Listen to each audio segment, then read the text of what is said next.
55 shtëpi botuese shqiptare nga Shqipëria, Kosova dhe Maqedonia e Veriut nga nesër do t'i vendosin tendat e tyre në sheshin Skënderbeu në Çajër, ku për 4 ditë me radhë do të zhvillohet panairi mbarshqiptar. Kryetari i Këshillit të Komunës së Çajirit Muhamet Murtezi, komunë e cila organizon këtë ngjarje, tha se synimi është që kjo të mos mbetet vetëm organizim i thjesht, po të kthehet në një traditë dhe që panairi i librit shqip të organizohet në Shkup për çdo vit. Sigurisht, synimi ynë dhe si komunë e Çajirit dhe si bashkëorganizator me institutin është që panairi të bëhet tradicional.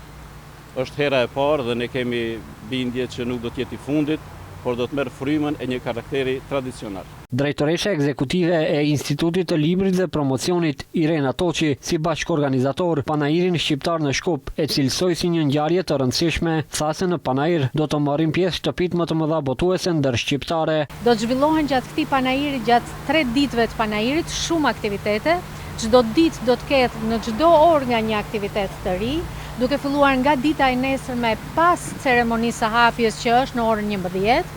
Do të vazhdohet me aktivitete dhe prezantime të librave të rinj të autorëve shqiptar nga të gjitha trevat shqiptare të rajonit, por përveç të gjitha aktiviteteve kulturore që i japin këtij panairi karakterin e një festivali. Në fakt, do të mbahet në ditën e fundit të panairit edhe ceremonia e ndarjes së çmimeve letrare të panairit. Fatmir Toçi, drejtori i shtëpisë botuese Toena, nga ana tjetër tha se panairi nuk do të jetë thjesht një dyqan në të cilin do të shiten e blihen libra, por një fest me ftesë dhe synim që lexuesin ta ofrojë edhe më shumë tek libri.